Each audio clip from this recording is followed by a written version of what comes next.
आप देख रहे हैं जय भारत टीवी।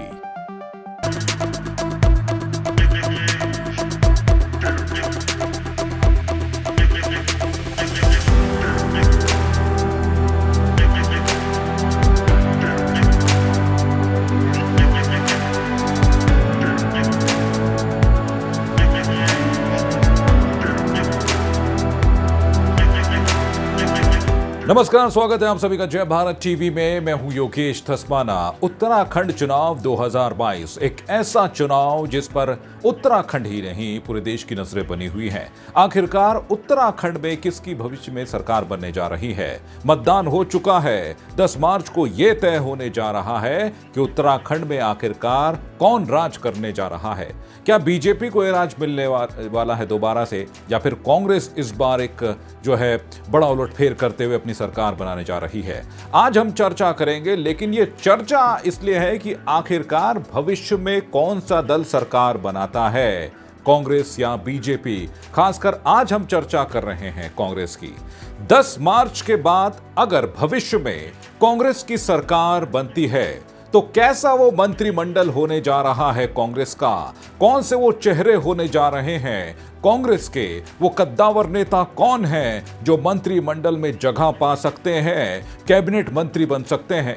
इस पर आज हम चर्चा करने जा रहे हैं और चर्चा पर हमारे साथ जुड़ रहे हैं हमारे वरिष्ठ संवाददाता हेम भट्ट। हेम जी, जिस तरीके से सभी की नजरें 10 मार्च की मतगणना पर हैं और हम उसके आगे की सोच रहे हैं, भविष्य में हम सोच रहे हैं कि अगर कांग्रेस की सरकार बनती है तो कौन से चेहरे होने जा रहे हैं जो कैबिनेट में जगह पा सकते हैं। आपको क्या लग रहा है कि क्या कैबिनेट का प्रारूप हो सकता है भविष्य में अगर उत्तराखंड में कांग्रेस की सरकार बनती है? बिल्कुल, देखिए योगेश जी, 10 मार्च का दिन होगा और उस दिन फैसला हो जाएगा कौन उत्तराखंड में सरकार बना रहा है। भाजपा की वापसी हो रही है या कांग्रेस सरकार बनाएगी, और या हंग असेंबली की स्थिति आती है तो तब क्या होगा। ये तमाम वो सवाल हैं जिनका जवाब 10 मार्च को निकलेगा। लेकिन आज चूंकि हम बात कांग्रेस की कर रहे हैं तो कांग्रेस में देखिए बहुत 12 सीटें हैं कैबिनेट की, और उन 12 चेहरों को खोजना कांग्रेस के लिए मुश्किल नहीं है। लोग बहुत हैं। अगर कांग्रेस सरकार बनाती है तो आप देखिए, हरीश रावत तो अघोषित तौर पर मुख्यमंत्री खुद को प्रोजेक्ट कर चुके हैं। प्रीतम सिंह एक बड़ा नाम है, वो चुनाव जीत कर आते हैं तो वो एक कैबिनेट का चेहरा रहेंगे। इसके अलावा गोविंद सिंह कुंजवाल पार्टी के वरिष्ठ नेता हैं, वो चुनाव जीतते हैं जागेश्वर से, तो उनकी एक जगह होगी। हो सकता है कि उन्हें वापस विधानसभा का जिम्मा दे दिया जाए, स्पीकर बना दिया जाए। इसके अलावा और भी कई नाम हैं। पूर्व मंत्री कई समय चुनाव लड़ रहे हैं।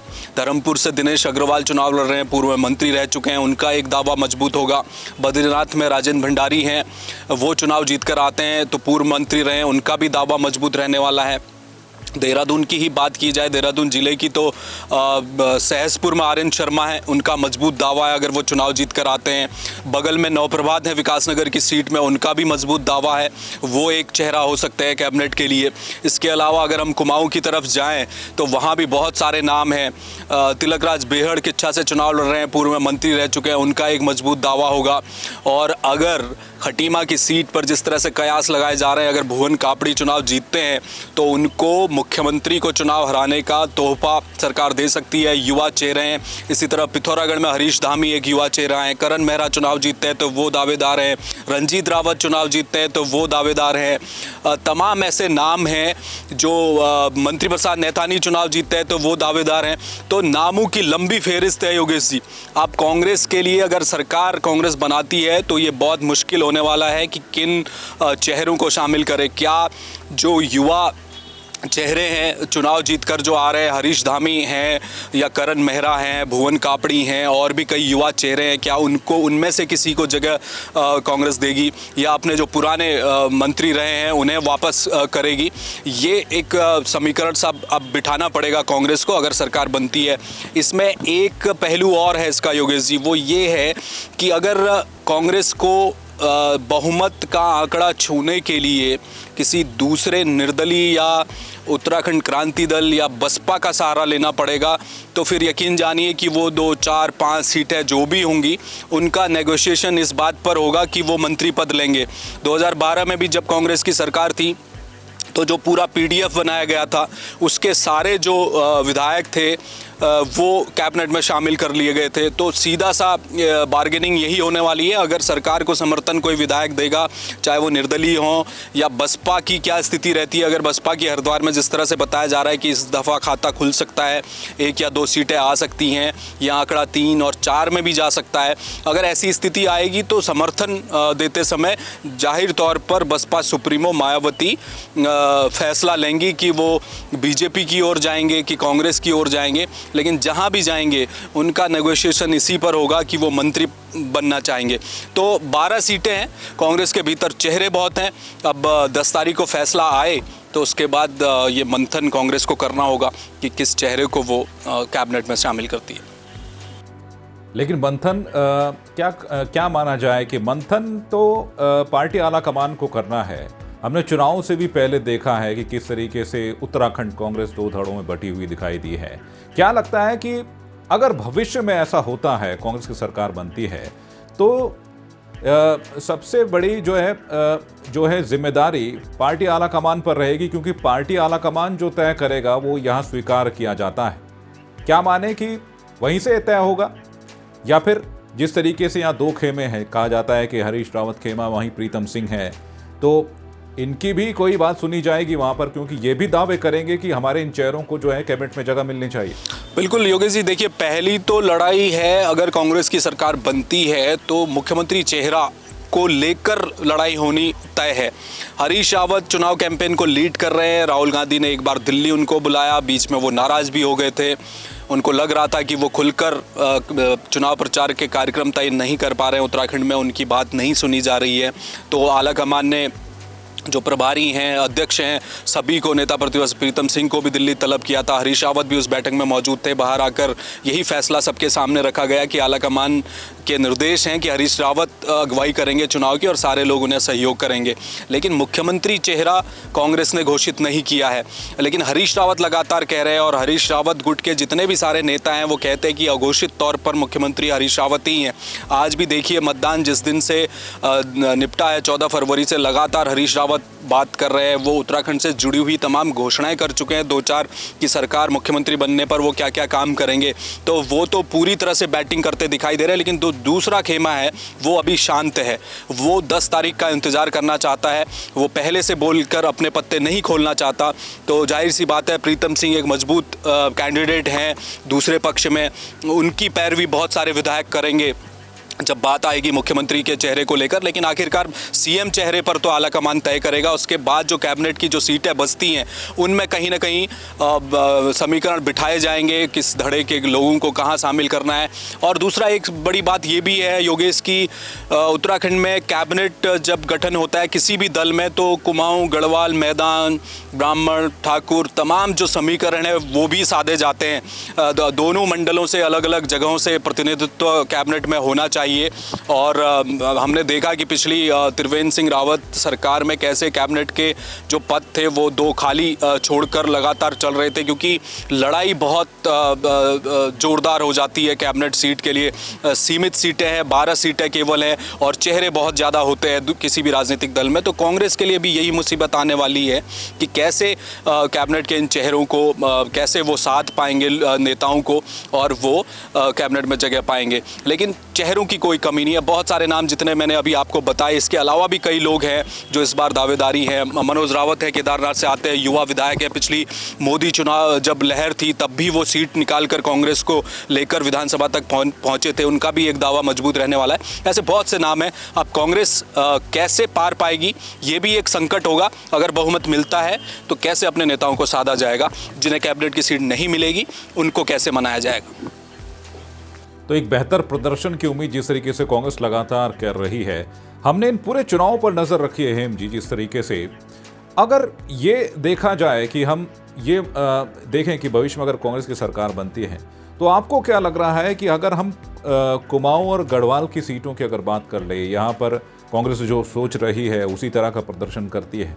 आपको क्या लग रहा है कि कांग्रेस की तरफ से कैबिनेट में कुमाऊं से कौन से वो चेहरे हो सकते हैं 6, और गढ़वाल से कौन से वो 6 चेहरे हो सकते हैं जिस पर हो सकता है कि एक बड़ी जिम्मेदारी इनको भविष्य में दी जाए कैबिनेट में कांग्रेस की तरफ? बिल्कुल, देखिए कुमाऊं की बात मैं करूं तो कुमाऊं में चेहरे हैं, बहुत सारे चेहरे हैं। आप देखिए कि यशपाल आर्या एक हैवीवेट कैंडिडेट हैं। अगर बाजपुर से चुनाव जीतकर वो आते हैं तो जाहिर तौर पर कैबिनेट में वो शामिल किए जाएंगे। हालांकि जो उनके समर्थक हैं, हरीश रावत के जैसे बयान आए कि दलित चेहरा क्यों नहीं सीएम हो सकता है उत्तराखंड में, तो यशपाल आर्या के जो समर्थक हैं वो भी इस बात को लगातार अब उठा भी रहे हैं कि क्या वो मुख्यमंत्री बन सकता है। वो अगर नहीं भी होगा तो कैबिनेट में वो जगह पाएंगे ही पाएंगे। और उसके अलावा हरीश रावत दालकुआ से चुनाव लड़ रहे हैं, मुख्यमंत्री चेहरे के मजबूत दावेदार हैं। तिलक राज बेहड़ हैं, पूर्व मंत्री रहे, किच्चा से अगर चुनाव जीतते हैं तो वो एक चेहरा हो सकता है। गोविंद सिंह कुजवाल हो सकते हैं, अगर उन्हें विधानसभा पार्टी भेज देती है स्पीकर की जिम्मेदारी, तो मुझे ऐसा लगता है उन्हें स्पीकर के लिए वहाँ दिया जाएगा। हरीश धामी हैं धारचूला से, वो एक बड़े दावेदार होंगे इस बार कैबिनेट के लिए। सल्ट से अगर रंजीत रावत चुनाव जीतते हैं तो उनकी दावेदारी रहने वाली है। खटीमा में भुवन कापड़ी चुनाव जीतते हैं तो उनकी मजबूत दावेदारी रहने वाली है। तो 6 नहीं बल्कि करीब 7 से 8 चेहरे ऐसे दिखाई दे रहे हैं। और करण मेहरा चुनाव जीतते हैं तो उनकी दावेदारी होने वाली है।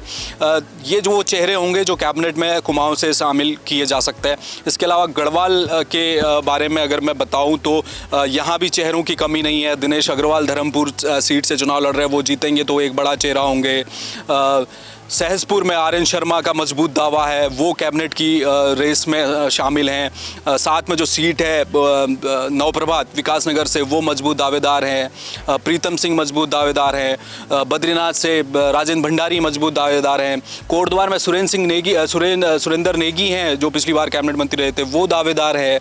तो ये तमाम वो चेहरे हैं जो इस समय अपनी दावेदारी पेश करेंगे। और अब ये सब कुछ डिपेंड इस पर करेगा योगेश जी की बहुमत का आंकड़ा जो होगा वो क्या कांग्रेस अपने दम पर छू पाएगी, या उसे बाहर से जीतने वाले जो निर्दलीय हैं या दूसरे दल के विधायक होंगे उनका समर्थन लेना पड़ेगा, या पूर्ण बहुमत के साथ अगर कांग्रेस आती है। तो मुझे ऐसा लगता है कि 5 साल सरकार जब चलाएगी कांग्रेस, तो कुमाऊं गढ़वाल के समीकरण को साधने में 2.5 साल के बाद ऐसा होता भी दिखाई दे सकता है कि रिसफल कर दिया जाएगा कैबिनेट का, या फिर हरीश रावत क्या कैबिनेट की सीटों को क्या 1-2 खाली छोड़ने वाली है कांग्रेस कुछ समय के लिए। कुछ लोग अगर पूर्ण बहुमत मिलता है तो सीटें खाली रखकर भी विधायकों को साधने की जो एक रणनीति रही है उत्तराखंड में, वो हमने पहले देखी है। तो ये सब कुछ सवाल अब हैं, मुश्किल भरे सवाल होंगे कांग्रेस के लिए कि कैसे वो नेताओं के बीच संतुलन साधेंगे कैबिनेट को लेकर।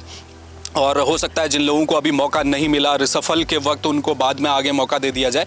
अब देखना है, सबकी नज़रें 10 तारीख को है कौन सा दल बहुमत लेकर आता है। आज हमने बात की है कांग्रेस की, बीजेपी की भी बात करेंगे। 10 तारीख के परिणाम जब आएंगे तो बीजेपी के वो कौन से चेहरे होंगे जो कैबिनेट में शामिल हो सकते हैं सरकार बनने पर। जी बिल्कुल, 10 मार्च का इंतजार सभी को है। और भविष्य में अगर कांग्रेस की सरकार बनती है तो ये वो चेहरे हैं जिन पर जो है कांग्रेस जो है कैबिनेट में इनको जगह दे सकती है। बहुत बहुत शुक्रिया करना चाहेंगे हेम जी आपका इस पूरी जानकारी देने के लिए। तो क्या वो प्रारूप रहने जा रहा है, क्या वो चेहरे हो सकते हैं भविष्य में अगर उत्तराखंड में कांग्रेस की सरकार बनती है, तो इस पर हमने आज चर्चा की है। आगे हम ये भी चर्चा करेंगे कि अगर 10 मार्च को बीजेपी को उत्तराखंड में बहुमत मिलता है तो कौन से चेहरे होंगे जो एक बार फिर कैबिनेट में जगह पा सकते हैं, ये भी आपको बताएंगे। लेकिन लगातार इस तरह की चर्चाओं को देखने के लिए, सुनने के लिए आपको हमारे यूट्यूब चैनल जय भारत टीवी को लाइक करना होगा, शेयर करना होगा, सब्सक्राइब करना होगा और बेल आइकन जरूर दबाएं ताकि हर खबर आप तक तुरंत पहुंच सके। और खबरों को पढ़ना चाहें तो हमारी वेबसाइट www.jayabharattv.com पर जाइए और पढ़िए देश दुनिया की तमाम ताज़ा तरीन खबरें। फिलहाल मुझे दीजिए इजाजत, नमस्कार।